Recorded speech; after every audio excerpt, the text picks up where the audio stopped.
Tutsi. In the churches of God, priests killed. The blood of ethnicity is thicker than the blood of Christ. And one can go on and on. The only country in Africa that appeared to have been vaccinated against ethnicity is Tanzania, the home of that great man Julius Kambarage Nyerere. They appear to have been vaccinated. But come to my Kenya. Oh, my Kenya. Oh, Kenya. Even now as we approach the elections and you are going to make the decision, I can assure you that there will be no change. Because the formations we have are merely tribal alliances, and if one were to be blunt about it, on one side, the Kalenjin elite and the Kikuyu elite have ganged up and they have hypnotized their tribesmen and persuaded them that it's only by electing them that their circumstances will change. It will not. On the other side, there is another arrangement called NASA. This is also an assembly largely of the Luo of Kenya, the Kamba, the Luhya, and a few other tribes, and their leaders, the elite, have hypnotized their tribesmen. They cannot think nor reason. So that what we are going to have in Kenya on the 8th day of August is not an election on any issue. They'll not talk about agriculture, about education, about unemployment, the critical things. It is going to be an ethnic census to determine which formation brings together the largest number of tribes. So those of you who think there will be dramatic change, you will be disappointed. As I said elsewhere in Kiswahili, nyani ni wale, misitu ndio imebadilika.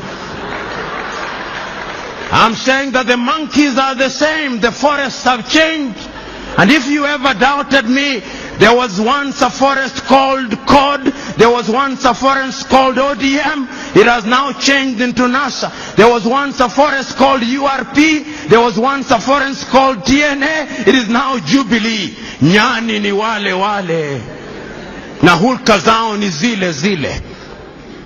So you who are here, you who are Kenyans, when you go to vote on the 8th, what will you be voting for? Agriculture, employment, or modo anyoba? You who are from the Luo extraction, when you'll be voting Oduadu or health and education. Who will be tied to you? Because the question has always been, choose you now whom you shall serve, the Lord of the Amorites or the Lord God. As for me and my house, we shall serve the Lord. You know, one of the things that I find painful is for anybody to tell me to vote an individual because he's from my ethnic group. It is the greatest insult. Why did I go to school?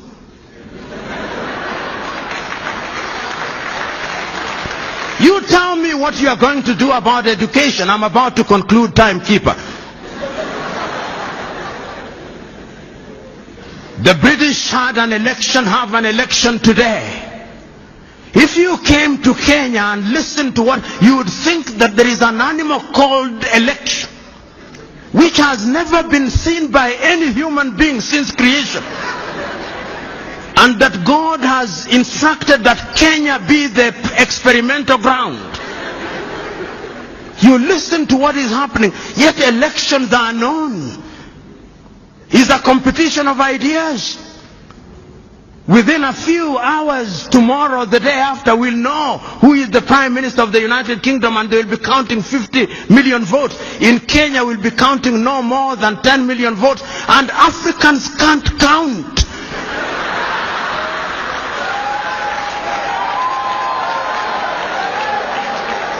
When it comes to elections, Africans can't count. And Africans never lose elections. Africans are rigged. How can you run a continent like that? Yet we claim to be Christians. If you go to the Germans, they'll have an election. And within a few hours, they'll have results. Because it is a competition of ideas. You know, when you look at Europe, the reason why Europe is ahead of us How many of you, and this is what I must conclude with, in the book of Matthew, the story is told of a businessman, I'll paraphrase it, who goes out on a long journey and entrusts his workers, one with 1 talent, the other one with 2 talents, and the other one with 5 talents. And the Bible record says he goes away for a long time. When he comes back, he goes to the one who was given 2 and he says, Lord, you gave me 2, I've worked on it and is now 4. And the master says, good work. And he goes to the one with 5 and says, Lord, you gave me 5 and I've worked on it, is now 10. Says, good work. And to the one with 1 talent, he says, I know you. You are a hard-hearted person who likes to reap where you have not sown.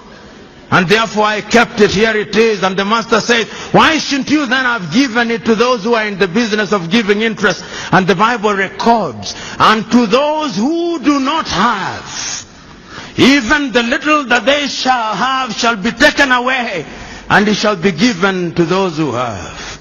We have, but we don't utilize. That is why God has now brought the Chinese to take it away from us. That is why God has brought all these people to take it away, because we do not know what it is.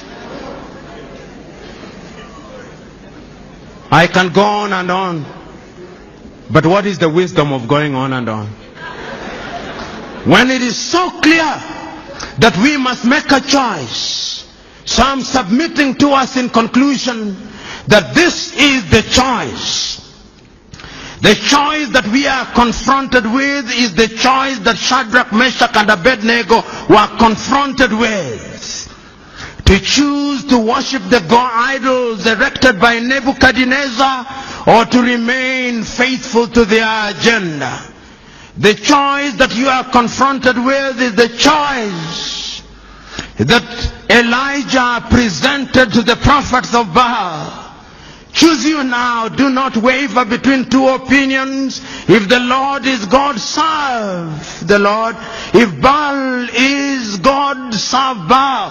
And the latter day Baals come in the form of cars, houses, and other earthly things. The other choice is the same one that Joshua gave to the Israelites. Choose you now whom you shall serve, the Lord whom your fathers worshipped across the river, or the Lord or the God of the Amorites in whose land you serve. As for me and my house, we shall serve the Lord. I'm submitting to us that you young Africans must change Africa.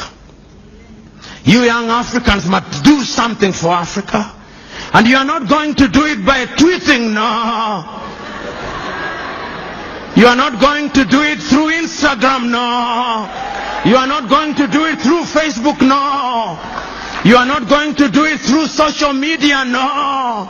The last time I checked is that you must roll up your sleeves. You must roll up your sleeves and go into the arena of action. Suffer, sweat, plant the tree in the knowledge that those who plant the tree may never enjoy its shadow. But the joy is that the planter of the tree has planted the tree. Another generation will water the tree. Another generation will prune the tree. Another generation will enjoy her shade. God bless you.